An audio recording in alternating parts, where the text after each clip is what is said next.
Hello and welcome to learning chemistry with S K Verma. RPSC first grade chemistry और जिसमें हम लोग पढ़ रहे हैं सॉल्यूशन वाली यूनिट। और इसमें राउल्ट्स लॉ और आइडियल नॉन आइडियल के पीवाईक्यूज देखने के बाद में हम एक बहुत ही ज्यादा इंपॉर्टेंट टॉपिक है सॉल्यूशंस चैप्टर का, वो है कोलिगेटिव प्रॉपर्टीज। इसके प्रीवियस ईयर क्वेश्चंस और जितने भी थ्योरेटिकली कॉन्सेप्ट इसके साथ जुड़े हुए हैं उनकी हम लोग बात करने वाले हैं। तो कोलिगेटिव आज का जो हमारा हेडिंग है वो है basically colligative properties and determination of molar masses, यानी कि मोलर मास। कोलिगेटिव प्रॉपर्टी के बारे में तो सीखने ही वाले हैं, साथ में कोलिगेटिव प्रॉपर्टी को यूज लेते हुए सोल्यूट का मोलर मास हम लोग कैसे कैलकुलेट कर सकते हैं, कैसे डिटरमाइन कर सकते हैं, वो भी हम लोग सीखने वाले हैं। सबसे पहले देखते हैं कोलिगेटिव प्रॉपर्टी किन प्रॉपर्टीज को बोलते हैं। तो डाइल्यूट सॉल्यूशंस की वो प्रॉपर्टी जो केवल सोल्यूट पार्टिकल के नंबर पे डिपेंड करती है, यानी कि उनकी संख्या पे डिपेंड करती है, उनकी नेचर पे डिपेंड नहीं करती है। बात को समझ लो। ऐसी कुछ प्रॉपर्टीज होती हैं डाइल्यूट सॉल्यूशन की जो सॉल्यूशन में सोल्यूट के कितने पार्टिकल हैं, उनका नंबर कितना है, उस पर डिपेंड करती है, उनकी नेचर पे डिपेंड नहीं करती। ठीक है ना। अब ऐसी कौन कौन सी प्रॉपर्टीज हैं वो देख लेते हैं। तो कोलिगेटिव प्रॉपर्टी चार हैं, वो कौन सी है। एक तो है आपकी relative lowering in vapour pressure. Relative lowering in vapour pressure को इस टर्म से दिखाते हैं, ठीक है, P1 not minus P1 divided by P1 not. Okay. अब आपका सेकंड है elevation in boiling point. Elevation in boiling point को डेल्टा टीबी से हम लोग दिखाते हैं। डिप्रेशन इन फ्रीजिंग पॉइंट को डेल्टा टीएफ से दिखाते हैं। Osmotic pressure fourth colligative property है जिसको हम लोग पाई से दिखाते हैं। ठीक है। अब आपके इनका मतलब क्या हुआ, इन प्रॉपर्टीज का मतलब क्या है वो आप देखिए। कोई भी प्योर सोल्वेंट है ना, प्योर सोल्वेंट है, उसमें आपने नॉन वोलेटाइल सोल्यूट यदि ऐड करके सॉल्यूशन बना दिया, उसको सोल्वेंट को किसमें कन्वर्ट कर दिया आपने, नॉन वोलेटाइल सोल्यूट डाल करके सॉल्यूशन बना दिया। यानी कि जैसे नॉन वोलेटाइल सोल्यूट सपोज आपने उसमें NaCl डाल दिया, नमक डाल दिया पानी में, ठीक है, तो वो सॉल्यूशन बन गया। अब क्या क्या होगा, क्या क्या हो सकता है उसकी किन किन प्रॉपर्टीज में, वो कोलिगेटिव प्रॉपर्टी हमें बता रही है। सबसे पहली बता रही है कि आपका जो वेपर प्रेशर है वो कम हो जाएगा, यानी कि सॉल्यूशन का वेपर प्रेशर हमेशा ही कम होगा प्योर सॉल्वेंट से। ठीक है, क्योंकि नॉन वोलेटाइल सोल्यूट डालने से उसका वेपर प्रेशर कम हो गया। एलिवेशन इन बॉइलिंग पॉइंट, यानी कि बॉइलिंग पॉइंट उसका एलिवेट हो जाएगा। एलिवेट होने का मतलब है इंक्रीज हो जाएगा, तो बॉइलिंग पॉइंट इंक्रीज हो जाएगा। इसका मतलब सॉल्यूशन का बॉइलिंग पॉइंट हमेशा ही कम किससे होगा, सोलवेंट से होगा। डिप्रेशन इन फ्रीजिंग पॉइंट, यानी कि आपका जो जैसे ही आपने सोलवेंट में नॉन वोलेटाइल सोल्यूट ऐड करके सॉल्यूशन में कन्वर्ट कर दिया उसको, वैसे ही उसका जो फ्रीजिंग पॉइंट है वो डिप्रेस हो जाएगा, यानी कि वो गिर जाएगा। ठीक है ना, उसकी वैल्यू कम हो जाएगी फ्रीजिंग पॉइंट की। ऑस्मोटिक प्रेशर बढ़ जाएगा, जैसे जितना ज्यादा कॉन्सेंट्रेशन आप डालोगे ऑस्मोटिक प्रेशर बढ़ जाएगा। ठीक है, तो बेसिकली कोलिगेटिव प्रॉपर्टी आपका ये जो बॉइलिंग पॉइंट कितना एलिवेट होता है ना, वो डिफरेंस वो आपकी कोलिगेटिव प्रॉपर्टी है। इसी तरह से फ्रीजिंग पॉइंट कितना एलिवेट होता है, डिप्रेस होता है, वो आपकी फ्रीजिंग कोलिगेटिव प्रॉपर्टी है। ठीक है, अब ये नंबर वन पॉइंट है, ये तो आप जानते ही हो कि कोलिगेटिव प्रॉपर्टी में नंबर ऑफ पार्टिकल पर डिपेंड करती है कोलिगेटिव प्रॉपर्टी की वैल्यू। कोलिगेटिव प्रॉपर्टी की वैल्यू से मतलब है कि जैसे बॉइलिंग पॉइंट में एलिवेशन है, डेल्टा टीबी है, ठीक है, ये कोलिगेटिव प्रॉपर्टी है। इसकी वैल्यू डिपेंड करती है नंबर ऑफ पार्टिकल्स पे। पार्टिकल जितने ज्यादा होंगे उतना ज्यादा बॉइलिंग पॉइंट होगा सॉल्यूशन का, और डेल्टा टीबी उतना ही ज्यादा होगा। ठीक है, इसी तरह से पार्टिकल जितने ज्यादा होंगे फ्रीजिंग पॉइंट में उतना ज्यादा डिप्रेशन होगा, तो डेल्टा टीएफ उतना ज्यादा होगा। तो हमेशा ध्यान रखिए कोलिगेटिव प्रॉपर्टी की जो वैल्यू है ना, वो डिपेंड करती है number of particles, solute particles in the solution. अगला पॉइंट है कोलिगेटिव, जो इसका मतलब ये हुआ कि नंबर ऑफ पार्टिकल होते हैं ना वो वेपर प्रेशर के इनवर्सली प्रोपोर्शनल होते हैं। यानी कि आप नंबर ऑफ पार्टिकल बढ़ाओगे सॉल्यूशन में तो वेपर प्रेशर आपका कम हो जाएगा। नंबर ऑफ पार्टिकल आपके बॉइलिंग पॉइंट के डायरेक्टली प्रोपोर्शनल होते हैं, क्योंकि इसमें एलिवेशन हो रहा है ना, एलिवेशन इन बॉइलिंग पॉइंट, है ना। इसका मतलब जितनी ज्यादा कॉन्सेंट्रेशन होगी, जितना ज्यादा नंबर ऑफ पार्टिकल होंगे, है ना, उतना ज्यादा बॉइलिंग पॉइंट होगा सॉल्यूशन का।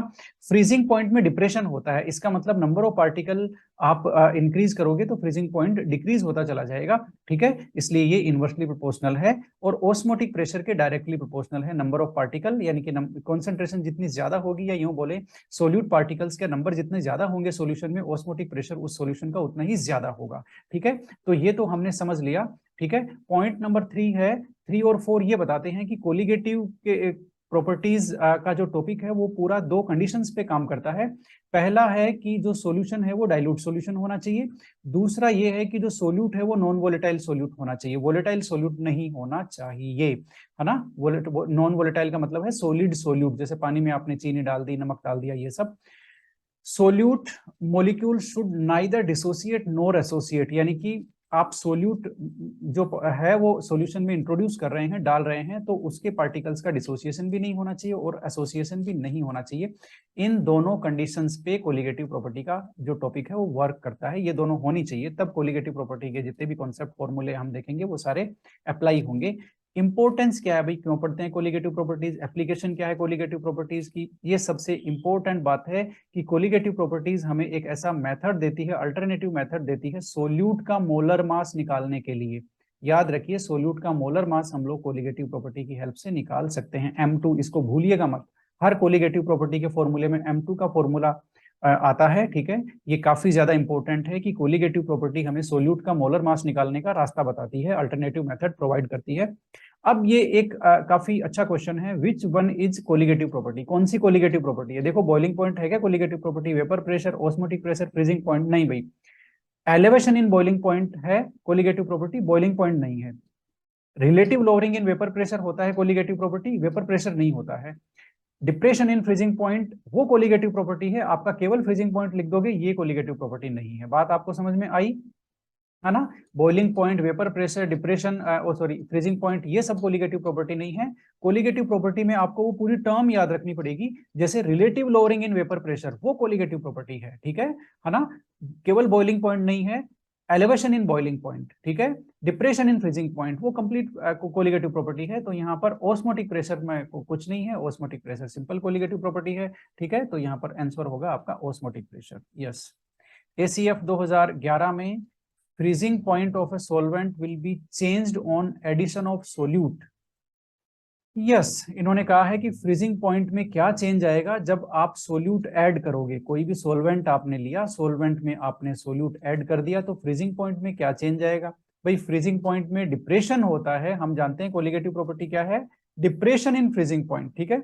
यानी कि फ्रीजिंग पॉइंट गिर जाएगा, डिप्रेस हो जाएगा, डिक्रीज हो जाएगी उसकी वैल्यू। तो यहाँ पर 3 नंबर आएगा कि फ्रीजिंग पॉइंट में क्या चेंज होगा, फ्रीजिंग पॉइंट डिक्रीज हो जाएगा। जैसे ही आप सोल्यूट डालोगे, इसका मतलब ये हुआ कि वाटर का जो फ्रीजिंग पॉइंट होता है आप जानते हो ना, 0 होता है, ठीक है। यदि आप पानी में नमक डाल दोगे तो वो 0 से कम हो जाएगा, माइनस में कुछ चला जाएगा, उसका जो फ्रीजिंग पॉइंट है वो, ठीक है, डिप्रेस हो जाएगा फ्रीजिंग पॉइंट। ACF 2018 का क्वेश्चन है, which one of the following aqueous solution have the lowest freezing point. यानी कि 4 सॉल्यूशन हमारे पास है, ठीक है। इनमें सबसे लोएस्ट फ्रीजिंग पॉइंट किसका होगा, है ना। तो हम जानते हैं फ्रीजिंग पॉइंट से रिलेटेड कोलिगेटिव प्रॉपर्टी है डिप्रेशन इन फ्रीजिंग पॉइंट, यानी कि फ्रीजिंग पॉइंट डिक्रीज होता है जब आप नंबर ऑफ पार्टिकल इंक्रीज करोगे। तो हमें यहाँ देखना है कि नंबर ऑफ पार्टिकल सबसे ज्यादा किसमें है, ठीक है। जिसमें सबसे ज्यादा है उसमें फ्रीजिंग पॉइंट का डिप्रेशन सबसे ज्यादा हुआ है, क्योंकि जो कोलिगेटिव प्रॉपर्टी की वैल्यू है ना, वैल्यू ऑफ CP हमने देखा है ना अभी, नंबर ऑफ पार्टिकल के डायरेक्टली प्रोपोर्शनल होती है, ठीक है। जितने ज्यादा पार्टिकल, कोलिगेटिव प्रॉपर्टी की वैल्यू उतनी ज्यादा, ठीक है। तो अब सबसे पहले देखते हैं नंबर ऑफ पार्टिकल सबसे ज्यादा किसमें है। सबसे ज्यादा यहाँ पर सुक्रोज ऑर्गेनिक मॉलिक्यूल है, इसमें भी वो नहीं होता, क्या डिसोसिएशन नहीं होता, ग्लूकोज का भी डिसोसिएशन नहीं होता, ऑर्गेनिक मॉलिक्यूल है। ये दोनों आयनिक कंपाउंड है, BaCl2 और NaCl, इनका डिसोसिएशन हो सकता है। बेरियम क्लोराइड से 3 पार्टिकल बनेंगे, एक Ba और 2 क्लोरीन। NaCl से 2 ही बनेंगे, ठीक है। सुक्रोज का कोई नहीं होगा डिसोसिएशन, इसका भी कोई नहीं होगा। इसका मतलब ये हुआ। अच्छा, यहाँ एक इंपॉर्टेंट बात है कि इन सबकी कॉन्सेंट्रेशन बराबर है, देखो 0.1 m, 0.1 m, 0.1 m, ठीक है। इसका मतलब डिसोसिएशन से बेरियम क्लोराइड सबसे ज्यादा पार्टिकल प्रोड्यूस कर रहा है, 3 पार्टिकल देख लो, 2 क्लोरीन 1 बेरियम। इसका मतलब पार्टिकल्स का नंबर बेरियम क्लोराइड के सॉल्यूशन में सबसे ज्यादा होगा, ठीक है। इसका मतलब फ्रीजिंग पॉइंट का डिप्रेशन इसी के केस में सबसे ज्यादा होगा। और सबसे इन्होंने क्वेश्चन में पूछा है लोवेस्ट फ्रीजिंग पॉइंट, इसका मतलब बेरियम क्लोराइड का ही सबसे लोवेस्ट होगा, क्योंकि डिप्रेशन इसमें सबसे ज्यादा हुआ है, क्योंकि नंबर ऑफ पार्टिकल इसमें सबसे ज्यादा है। और हम जानते हैं number of particle directly proportional होता है कोलिगेटिव प्रॉपर्टी की वैल्यू के, ठीक है। फर्स्ट ग्रेड 2013 में भी ऐसा ही एक क्वेश्चन आया। इन्होंने कहा कि एक्वस सॉल्यूशन है आपके पास में, हाईएस्ट बॉइलिंग पॉइंट किसका है बोल करके, ठीक है। हाईएस्ट बॉइलिंग पॉइंट निकालना है। अब यहाँ पिछले क्वेश्चन में क्या था, कॉन्सेंट्रेशन सेम थी, यहाँ इन्होंने कॉन्सेंट्रेशन अलग अलग कर दी है। ये देखो Na2SO4 की कॉन्सेंट्रेशन ली है 0.01, इसकी ली है 0.15 यूरिया की, ठीक है। तो इस तरह से कॉन्सेंट्रेशन अलग अलग कर दी। अब आप सीधा नहीं देख सकते, देख सकते कि Na2SO4 में 3 पार्टिकल है बोल करके इसी में सबसे ज्यादा नंबर ऑफ पार्टिकल होंगे। यहाँ पर जो कॉन्सेंट्रेशन है वो अलग अलग हो गई। ऐसे केस में क्या होगा, आपको पता है 1 मोल में कितना पार्टिकल होता है, 6.022 इंटू 10 टू पावर 23, यानी कि इन सब में नंबर ऑफ पार्टिकल निकालना है। देखो हमें जिसमें सबसे ज्यादा पार्टिकल, उसमें उसका बॉइलिंग पॉइंट सबसे ज्यादा होगा, क्योंकि बॉइलिंग पॉइंट में एलिवेशन होता है, ठीक है। तो ये हो गया। एक मोल में 6.022 इंटू 10⁻23 पार्टिकल होते हैं। यहाँ कितने मोल हैं? यहाँ 0.01 मोल है। 0.01 से उसको मल्टीप्लाई करेंगे, है ना, और साथ में ये भी मल्टीप्लाई करेंगे कि ये जो एक Na2SO4 है वो कितने पार्टिकल प्रोड्यूस करता है? 2 तो Na, ठीक है, 2 तो Na प्लस और एक SO4 2 माइनस, 3 पार्टिकल प्रोड्यूस करता है, ठीक है। तो 3 पार्टिकल प्रोड्यूस करता है, इसको मल्टीप्लाई करेंगे 3 से, इतने टोटल नंबर ऑफ पार्टिकल हो गए। बात आपको समझ में आ गई? Na2SO4 के ये जो 0.01 मोलरिटी का जो सॉल्यूशन है उसमें इतने नंबर ऑफ पार्टिकल होते हैं, ठीक है। अब कंपेयर करेंगे यूरिया और ग्लूकोज से। यूरिया और ग्लूकोज में देखो ये कॉन्सेंट्रेशन वाला फैक्टर तो चेंज हो गया, लेकिन ये फैक्टर एक ही रहा इसमें, ठीक है। इधर KNO3 है उसमें कॉन्सेंट्रेशन तो सेम रही, लेकिन इसमें नंबर ऑफ पार्टिकल K+ और NO3 दो ही रहे, है ना। तो आप देख रहे हैं सबसे ज्यादा पार्टिकल किसमें है? सबसे ज्यादा पार्टिकल यहाँ पर आ रहे हैं Na2SO4 में, ठीक है। कॉन्सेंट्रेशन उसकी यूरिया और ग्लूकोज से कम है, लेकिन फिर भी ये जो फैक्टर है ना 3 वाला, इसकी वजह से इसकी टोटल वैल्यू सबसे ज्यादा होगी। तो नंबर ऑफ पार्टिकल हमने कैलकुलेट करने का फॉर्मूला लिखा, हमें पता चला कि सोडियम जो सल्फेट है उसमें नंबर ऑफ पार्टिकल सबसे ज्यादा होंगे, ठीक है। तो इसी में अब बॉइलिंग पॉइंट पूछा है हाईएस्ट, तो बॉइलिंग पॉइंट का एलिवेशन होगा, तो हाईएस्ट बॉइलिंग पॉइंट उसमें होंगे जिसमें सबसे ज्यादा नंबर ऑफ पार्टिकल होते हैं। Na2SO4 इसका आंसर है, ठीक है। आपको समझ में आया? जब मोलरिटी डिफरेंट हो, कॉन्सेंट्रेशन डिफरेंट हो, तो किस तरह से आपको क्या बोलते हैं नंबर ऑफ पार्टिकल निकाल करके ये जज करना है कि कोलिगेटिव प्रॉपर्टी की वैल्यू सबसे ज्यादा कहाँ होगी। ACF 2018 का क्वेश्चन है, which one of the following solution have lowest freezing point. Lowest freezing point किसमें होगा भाई? फ्रीजिंग पॉइंट में आप जानते हो डिप्रेशन होता है, इसका मतलब जितने ज्यादा पार्टिकल होंगे उतना ही ज्यादा डिप्रेशन होगा। इसका मतलब सबसे ज्यादा पार्टिकल किसमें है? उसमें सबसे ज्यादा डिप्रेशन है। इसका मतलब वही हमारा आंसर है, क्योंकि इन्होंने लोएस्ट पूछा है, ठीक है। तो पार्टिकल देख लेते हैं। K2Cr2O7 में कितने पार्टिकल? अच्छा, इनकी देखो कॉन्सेंट्रेशन सबकी बराबर है, कॉन्सेंट्रेशन बराबर है, इसका मतलब हमें केवल फॉर्मूले से निकालना है, कैलकुलेशन नहीं करनी जैसे पिछले उस क्वेश्चन में किए थे। तो फॉर्मूले में देखो जो K2Cr2O7 है उसमें टोटल 3 पार्टिकल हैं, ठीक है, 2 पोटेशियम और एक ये डाइक्रोमेट वाला। ये जो आपका एल्यूमिनियम सल्फेट है इसमें 5 पार्टिकल है, 2 आपके एल्यूमिनियम और 3 सल्फेट। ये देखो एल्यूमिनियम सल्फेट में, ठीक है, 5 पार्टिकल है, ये सबसे हाईएस्ट है, सबसे ज्यादा पार्टिकल इसी में है, इसलिए फ्रीजिंग पॉइंट का डिप्रेशन सबसे ज्यादा इसी में होगा, इसी का सबसे कम फ्रीजिंग पॉइंट होगा। लोएस्ट इन्होंने पूछा है, हमारा आंसर 3 है। बाकी आप समझ सकते हो NH4Cl और BaCl2 में दो ही पार्टिकल है बेचारों में, ठीक है, तो इनका क्या बोलते हैं फ्रीजिंग पॉइंट सबसे कम नहीं होगा। अगला क्वेश्चन है, which one of the following, इतनी कॉन्सेंट्रेशन दी है, aqueous solution will exhibit the largest freezing point depression. अच्छा, लार्जेस्ट फ्रीजिंग पॉइंट डिप्रेशन सबसे ज्यादा किसमें होगा, यानी कि सबसे ज्यादा डिप्रेशन किसमें होगा? सबसे ज्यादा डिप्रेशन उसी में होगा जिसमें सबसे ज्यादा पार्टिकल्स होंगे। हमें पता है ना, number of particle directly proportional होता है कोलिगेटिव प्रॉपर्टी की वैल्यू के, और ये इन्होंने यहाँ फ्रीजिंग पॉइंट नहीं पूछा, देखिए फ्रीजिंग पॉइंट में डिप्रेशन पूछा है, ये खुद कोलिगेटिव प्रॉपर्टी है डेल्टा TF, ठीक है। तो डिप्रेशन कहाँ होगा? जहां पार्टिकल सबसे ज्यादा होंगे, और वो डी में होगा, क्योंकि ये हाइड्रोजन ऑर्गेनिक मॉलिक्यूल है, ग्लाइसिन भी ऑर्गेनिक मॉलिक्यूल है, ग्लूकोज भी ऑर्गेनिक मॉलिक्यूल, इनका डिसोसिएशन नहीं होता। ये पोटेशियम हाइड्रोजन सल्फेट है, इसका डिसोसिएशन हो जाता है, 2 पार्टिकल बनते हैं, ठीक है। तो यदि कॉन्सेंट्रेशन सेम है सबकी, है ना, और तो उस केस में KHSO4 में नंबर ऑफ पार्टिकल सबसे ज्यादा होंगे, क्योंकि इसका डिसोसिएशन हो जाता है सॉल्यूशन में, ठीक है। इसलिए फ्रीजिंग पॉइंट का डिप्रेशन इसी में सबसे ज्यादा होगा, तो यही हमारा आंसर है। Okay, the freezing point of equimolal aqueous solution will be highest. भाई ये असिस्टेंट प्रोफेसर 2020 का क्वेश्चन है। फ्रीजिंग पॉइंट सबसे ज्यादा किस में होगा? ठीक है, इक्विमोलल सॉल्यूशन है, इक्विमोलल एक्वस सॉल्यूशन है, यानी कि मोलेलिटी सबकी बराबर है।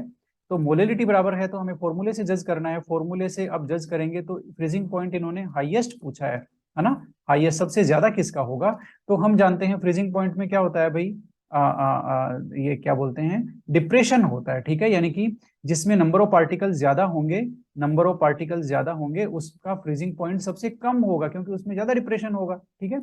इसका मतलब यहाँ इन्होंने हाईएस्ट फ्रीजिंग पॉइंट पूछा है, हाईएस्ट फ्रीजिंग पॉइंट का मतलब सबसे कम पार्टिकल किसमें है, उसमें डिप्रेशन सबसे कम होगा, उसमें फ्रीजिंग पॉइंट कम डाउन होगा, तो उसकी वैल्यू हाईएस्ट रहेगी। तो यहाँ पर आप देख लो सब में आयनाइजेशन हो सकता है, सोल्ट हैं तीनों के तीनों 1 2 3। जो फोर्थ ऑप्शन है वो ग्लूकोज का मॉलिक्यूल है, और ग्लूकोज का डिसोसिएशन नहीं होता, इसका मतलब इसमें नंबर ऑफ पार्टिकल कम होंगे, नंबर ऑफ पार्टिकल कम होंगे तो फ्रीजिंग पॉइंट में डिप्रेशन नहीं होगा, डिप्रेशन नहीं होगा तो इसका फ्रीजिंग पॉइंट है वो हाईएस्ट रहेगा। बात आपको समझ में आई? पिछले वाले क्वेश्चंस में लोएस्ट फ्रीजिंग पॉइंट पूछा हुआ था, इसलिए हम लोग सबसे ज्यादा पार्टिकल वाला देख रहे थे, है ना, इसमें हाईएस्ट फ्रीजिंग पॉइंट वाला पूछा है, इसलिए सबसे कम पार्टिकल वाला देख रहे हैं। ये अच्छा क्वेश्चन था, घुमाया हुआ था थोड़ा सा, इतना इजी नहीं था। अब कोलिगेटिव प्रॉपर्टीज के बारे में हम लोग पढ़ने वाले हैं, उससे पहले कन्वेंशन ले लेते हैं। कन्वेंशन का मतलब ये हुआ कि जहां भी हम लोग 1 लेंगे वो सोलवेंट के लिए होगा, जहां भी 2 लिखेंगे वो सोल्यूट के लिए होगा, ठीक है। कैपिटल M लिखेंगे वो मोलर मास के लिए होगा, W लिखेंगे तो वो गिवन मास बताएगा, ठीक है। स्मॉल m जहां भी लिखेंगे वो मोलेलिटी होगा। बात आपको समझ में आई? जैसे 1 सोलवेंट के लिए है और m मोलर मास के लिए है, तो यदि हमने M1 लिखा तो वो हो गया molar mass of solvent, M2 लिखेंगे तो वो हो गया मोलर मास ऑफ सोल्यूट, क्योंकि 2 किसके लिए है? सोल्यूट के लिए है, और कैपिटल M मोलर मास के लिए है, ये हम यहाँ बात कर चुके हैं, ठीक है। W1 लिखेंगे, इसका मतलब 1 सोलवेंट के लिए है, और W गिवन मास के लिए है, तो गिवन मास ऑफ सोलवेंट, ठीक है। W2 हो गया गिवन मास ऑफ सोल्यूट, है ना। ये अब हम लोग बार बार आपको मैं नहीं बताने वाला हूँ। सबसे पहली कोलिगेटिव प्रॉपर्टी है relative lowering of vapour pressure. उसका फॉर्मूला ये है, देखो, है ना। उसका एक अच्छा सा स्टेटमेंट है कि relative lowering in vapour pressure is equal to mole fraction of solute. ये x2 क्या है आपका? मोल फ्रैक्शन ऑफ सोल्यूट, याद रखिएगा। ये relative lowering in vapour pressure की टर्म है, P1 not minus P1 divided by P1 not, है ना। ये सोल्यूट के मोल फ्रैक्शन के इक्वल होती है, यही इसमें स्टेटमेंट भी है, ठीक है। अब ये जो आप यहाँ x2 क्या है? Mole fraction. मोल फ्रैक्शन की यदि वैल्यू आप यहाँ रखेंगे, है ना, तो ये पूरी वैल्यू है W2 divided by M2 M1 और W1, है ना। ये उसकी वैल्यू है मोल फ्रैक्शन की, ओके। तो ये भी एक इक्वेशन है किसके लिए? आपके कोलिगेटिव प्रॉपर्टी के लिए। कौन सी? Relative lowering of vapour pressure, ठीक है। तो ये दोनों इक्वेशन आप याद रखना, नंबर 1 नंबर 2 किसके लिए? Relative lowering of vapour pressure, ठीक है, काम आने वाले हैं। यस। अगली जो कोलिगेटिव प्रॉपर्टी है वो है एलिवेशन ऑफ बॉइलिंग पॉइंट, यानी कि बॉइलिंग पॉइंट बढ़ता है। अब देखो, बॉइलिंग पॉइंट किसके डायरेक्टली प्रोपोर्शनल होता है? ये जो आपकी कोलिगेटिव प्रॉपर्टी है ना, डेल्टा टीबी, ये कोलिगेटिव प्रॉपर्टी है, ये किसके डायरेक्टली प्रोपोर्शनल है? मोलेलिटी ऑफ सॉल्यूशन के, क्योंकि मोलेलिटी ऑफ सॉल्यूशन जितनी ज्यादा होगी, नंबर ऑफ पार्टिकल उतने ही ज्यादा होंगे, ठीक है।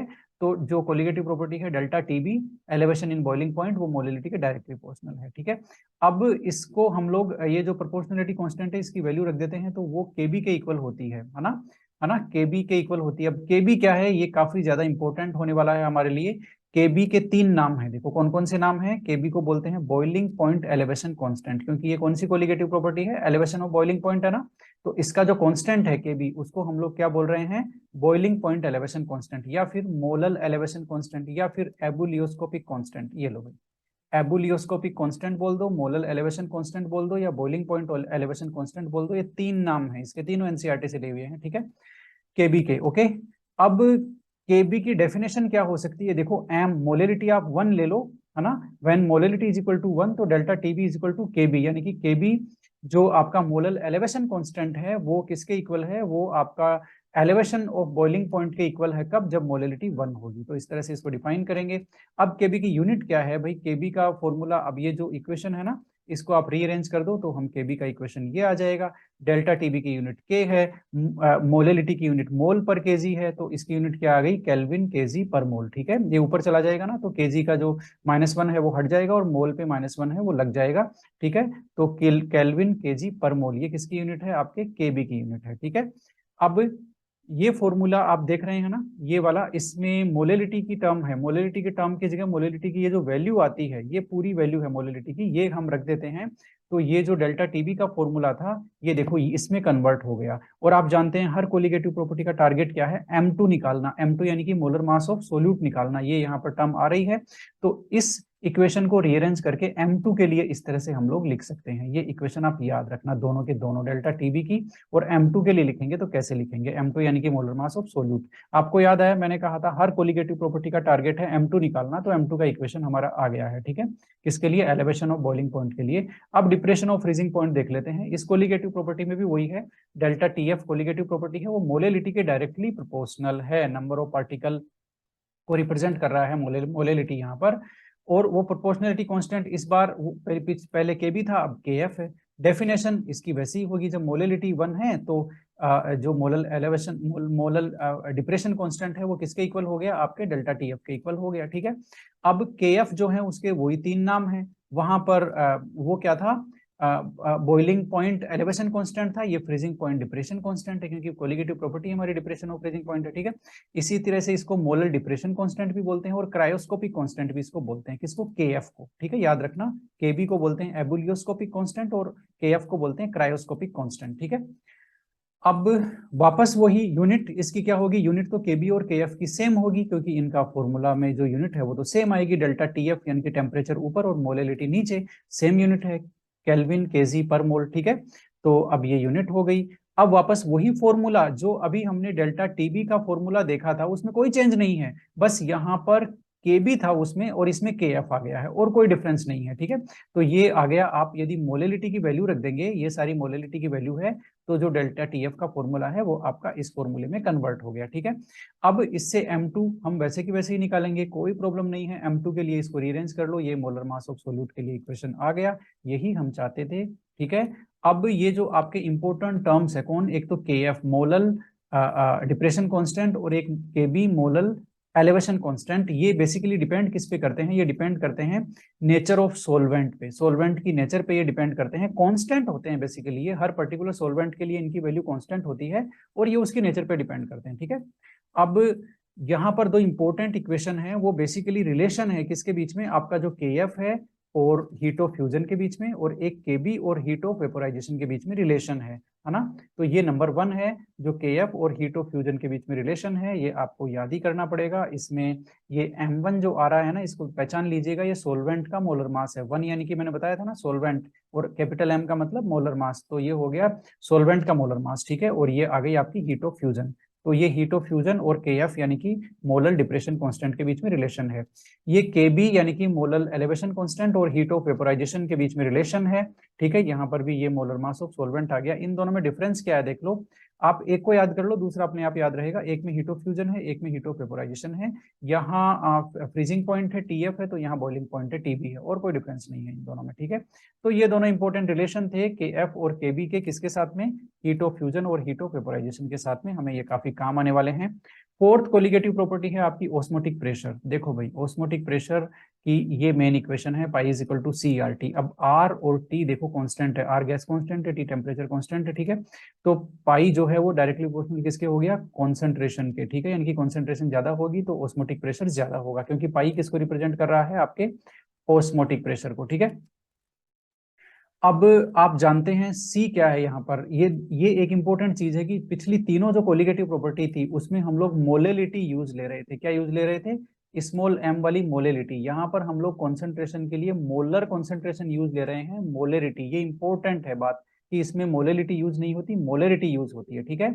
और molarity number of mole divided by क्या होता है, वॉल्यूम, ये आ गया यहाँ पर। तो सी की आप वैल्यू रख दीजिए एन बाई वी, सी की वैल्यू एन बाई वी रखेंगे तो आपको इक्वेशन पाई का ये मिल जाएगा।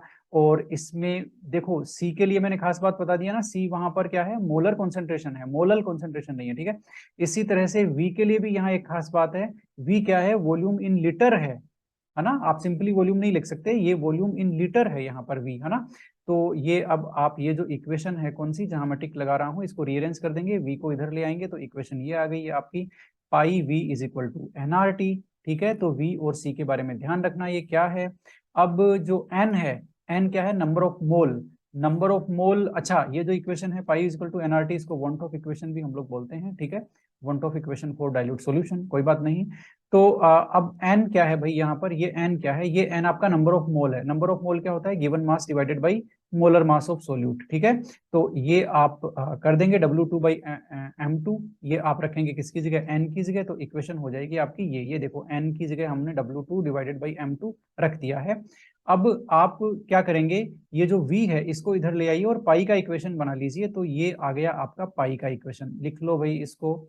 ऑस्मोटिक प्रेशर की ये इक्वेशन है, आपको W2 M2 और v चाहिए, r और t की वैल्यू तो कांस्टेंट रहती है जनरली, है ना। ये जो ऑस्मोटिक प्रेशर वाला जो वो है एक्सपेरिमेंट है उसमें। अब ये पाई की वैल्यू आ गई ऑस्मोटिक प्रेशर की, इसको रीअरेंज करके आपकी M2 की इक्वेशन ये हो गई। आप जानते हैं ना, हमारा फाइनली हर कोलिगेटिव प्रॉपर्टी का टारगेट क्या है, M2 निकालना, यानी कि मोलर मास ऑफ सोल्यूट निकालना। यहाँ पर एक चीज ध्यान रखना, R की वैल्यू आपको यही लेनी है, क्योंकि बाकी जो जो है आपका टेम्परेचर हुआ, वॉल्यूम हुआ, है ना, इन सब की यूनिट इस हिसाब से है कि आपको R की वैसे तो ढेर सारी वैल्यू होती है, लेकिन आपको ऑस्मोटिक प्रेशर वाले मोस्ट ऑफ न्यूमेरिकल्स में आपको R की यही वैल्यू काम आने वाली है, 0.0821, और आपका लीटर एटमॉस्फेयर, पर मोल, पर केल्विन। इसको आप याद कर लीजिएगा, क्योंकि न्यूमेरिकल में आपको ये दी नहीं जाने वाली है। अब देखते हैं कुछ questions. According to Raoult's law, relative lowering of vapour pressure for a solution is equal to, भाई relative lowering of vapour pressure किसके इक्वल होती है? Relative lowering of vapour pressure होती है मोल फ्रैक्शन ऑफ सोल्यूट। x2 क्या है? मोल फ्रैक्शन ऑफ सोल्यूट, आया था ना? तो मोल फ्रैक्शन ऑफ सोल्यूट, सी इसका आंसर है। ये इंपॉर्टेंट क्वेश्चन है भैया ना, ये relative lowering of vapour pressure वाली जो थी ना, उससे आया है, ठीक है। अब अगला हो गया 2015 में फर्स्ट ग्रेड में है क्रायोस्कोपिक जो कांस्टेंट है KF, है ना, उसकी यूनिट क्या है बोल करके। तो क्रायोस्कोपिक यूनिट KF का फॉर्मूला तो ये हो गया डेल्टा TF। आप के टेम्परेचर की यूनिट रख दीजिए K, और नीचे आप रख दो मोल पर kg, ये किसकी यूनिट होती है? मोलेलिटी की, ठीक है। तो यदि आप इसको ऊपर लेके जाओगे तो यूनिट आ गई आपकी केल्विन kg पर मोल, है ना, कोई प्रॉब्लम नहीं है। केल्विन kg पर मोल कहाँ गया भाई? ये रहा, ये 4 नंबर इसकी यूनिट है। उम्मीद करता हूं कि आपको यूनिट निकालना आता है। ये क्वेश्चन कहाँ था? फर्स्ट ग्रेड 2015 में। ऐसा ही क्वेश्चन इन्होंने 2020 में 5 साल बाद फिर पूछ लिया। यूनिट ऑफ क्रायोस्कोपिक कांस्टेंट वापस वही आप कर लो भाई, केल्विन kg पर मोल। नहीं, ये नहीं है, केल्विन kg पर मोल ये रहा। नंबर 2 ऑप्शन इसमें सही है। याद रखना यूनिट कैसे निकालते हैं, सिंपल सा फॉर्मूला है, delta TF divided by molality, है ना। आप ऊपर केल्विन लिखेंगे, इसके लिखेंगे मोल पर केजी, है ना। मोल पर केजी को ऊपर लेके जाओगे तो केजी हो जाएगा और पर मोल हो जाएगा। केल्विन kg पर मोल आपकी नंबर 2 यूनिट आ गई, ठीक है। ओके, अब ये काफी अच्छा क्वेश्चन है टेक्निकल एजुकेशन 2020 में। The solvent having maximum KF value, maximum KF value किसकी होती है? देखो भाई, KF के बारे में हम अभी तक क्या जानते हैं? इसका नाम है आपके क्रायोस्कोपिक कांस्टेंट KF का, या फिर मोलल डिप्रेशन कांस्टेंट, ठीक है, क्योंकि फ्रीजिंग पॉइंट में डिप्रेशन वाला जो कोलिगेटिव प्रॉपर्टी है उसका कांस्टेंट है, ठीक है। अब और क्या जानते हैं? और ये एक कांस्टेंट है, और ये सॉल्वेंट की नेचर पे डिपेंड करता है। और क्या जानते हैं? और इसका हम रिलेशन जानते हैं, KF है ना, तो इसका रिलेशन होगा हीट ऑफ फ्यूजन के साथ में, है ना। हीट ऑफ फ्यूजन के साथ में इसका रिलेशन है, वो ये रहा, ठीक है। अब इस रिलेशन में इस रिलेशन के बेसिस पे ये आंसर आएगा। इन्होंने पूछा है कि वो सॉल्वेंट बताओ जिसके लिए KF की वैल्यू क्या है? मैक्सिमम है, सबसे ज्यादा है। अब हम ये जो रिलेशन है ना, सोलवेंट का M1 क्या है यहाँ पर? ये M1 है molar mass of, molar mass, capital M है तो मोलर मास है, ठीक है, और 1 है तो क्या हो गया? सोलवेंट हो गया, तो मोलर मास ऑफ सोलवेंट है, ठीक है। अब मोलर मास ऑफ सोलवेंट के साथ ये डिपेंड कर रहा है KF, देख लो KF इसके डायरेक्टली प्रोपोर्शनल हो गया। यहाँ पर रिलेशन आ गया, KF मोलर मास के, ओ सॉरी, सोलवेंट के मोलर मास के डायरेक्टली प्रोपोर्शनल है, और KF आपका हीट ऑफ फ्यूजन के इनवर्सली प्रोपोर्शनल है। ये लो भाई, हीट ऑफ फ्यूजन के इनवर्सली प्रोपोर्शनल है, ठीक है। यहाँ पर पेन नहीं चल रहा, लेकिन आपको पता चल गया होगा क्योंकि ये यहाँ पर डिनोमिनेटर में है ना इनवर्स, हीट ऑफ फ्यूजन, तो उसके इनवर्सली प्रोपोर्शनल है। अब यदि ये दोनों डेटा दिए हुए हों तो आप बता सकते हो KF किस सोलवेंट का ज्यादा होगा, किस सोलवेंट का कम होगा, ठीक है। यहाँ पर इन्होंने सिर्फ सोलवेंट का फॉर्मूला दिया है और कुछ नहीं दिया। इसका मतलब मोलर मास तो हमें पता है ना, इसका H2O का मोलर मास कितना होगा? 18, इसका कितना होगा? इसका 46, इसका 78, और इसका कितना होगा? 60। अब हम बता सकते हैं, देखो KF सोलवेंट की मोलर मास के डायरेक्टली प्रोपोर्शनल, यानी कि मोलर मास जिसका ज्यादा उसके लिए KF की वैल्यू ज्यादा, तो यहाँ पर बेंजीन आएगा आंसर। बहुत ही अच्छा क्वेश्चन था ये, बहुत ही शानदार क्वेश्चन था, ठीक है, कि आपका जो KF की वैल्यू मैक्सिमम किसकी होगी? जिसका मोलर मास ज्यादा है, उस सोलवेंट के लिए ज्यादा होगा। क्यों? ये हमें कहाँ से पता चला? KF और डेल्टा जो हीट ऑफ फ्यूजन है उसके रिलेशन से। टेक्निकल एजुकेशन 2020 में वापस ये क्वेश्चन आ गया, उसी पेपर का क्वेश्चन है। इस बार इन्होंने पूछा है कि KB मिनिमम किसका होगा? KB मिनिमम पूछा है, वहां पूछा था KF मैक्सिमम, KB मिनिमम। अब मिनिमम में देखो वही अभी तो KF के लिए था, लेकिन रिलेशन तो सेम रहेंगे। KB M1 यानी कि सोलवेंट का मोलर मास के डायरेक्टली प्रोपोर्शनल है, ठीक है। इसका मतलब जिसका मोलर मास ज्यादा उसका KB ज्यादा। अब मोलर मास इन्होंने मिनिमम पूछा यानी कि सबसे कम, इसका मतलब जिसका मोलर मास कम, जिस सोलवेंट का मोलर मास कम है, M1 कम है, उसका KB भी कम है। तो कम वाला ढूंढना है हमें। कम वाला यहाँ पर इथेनॉल है, देखो इथेनॉल से बाकी सबका ज्यादा ही है मोलर मास। बेंजीन का 78 है, कार्बन डाइसल्फाइड का 76 है, डाइथाइल ईथर का 74 है, ठीक है। तो सबसे कम मोलर मास किसका हुआ?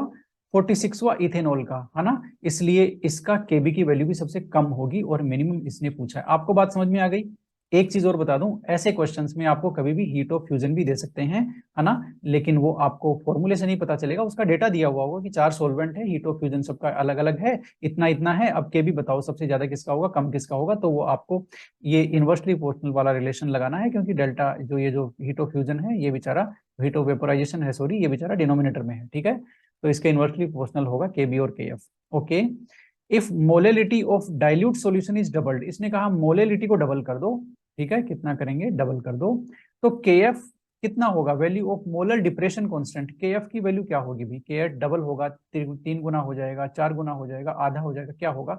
तो केएफ के लिए हमने पढ़ रखा है, केएफ क्या है, एक सोलवेंट के लिए केएफ की वैल्यू कांस्टेंट होती है ना, और वो उसकी नेचर पे डिपेंड करता है ना। यानी कि आप सोल्यूट, इन्होंने यहाँ देखो सोल्यूट लिखा है ना, dilute, molality of dilute solution, molality उसकी डबल कर दो है ना, यानी कि उसकी कॉन्सेंट्रेशन बढ़ा दो। अरे भाई कॉन्सेंट्रेशन कितनी बढ़ाओ, यदि सोलवेंट आपका वो है तो उस पर्टिकुलर टेम्परेचर पे केएफ की वैल्यू कांस्टेंट रहती है, क्योंकि केएफ कांस्टेंट है। तो कॉन्सेंट्रेशन बढ़ने के साथ केएफ की वैल्यू चेंज नहीं होगी, केएफ की वैल्यू चेंज होगी सोलवेंट चेंज करोगे तब, क्योंकि वो सोलवेंट की नेचर पे डिपेंड करता है, इसलिए केएफ तो बेचारा अनचेंज रहेगा। आप समझ गए, कांस्टेंट है और वो पूछ रहे हैं मोलेलिटी चेंज करेंगे तो ये कैसे चेंज होगा। अरे भाई मोलेलिटी चेंज करेंगे तो केएफ थोड़ी ना चेंज होगा, वो तो कांस्टेंट है बेचारा, सोलवेंट चेंज कर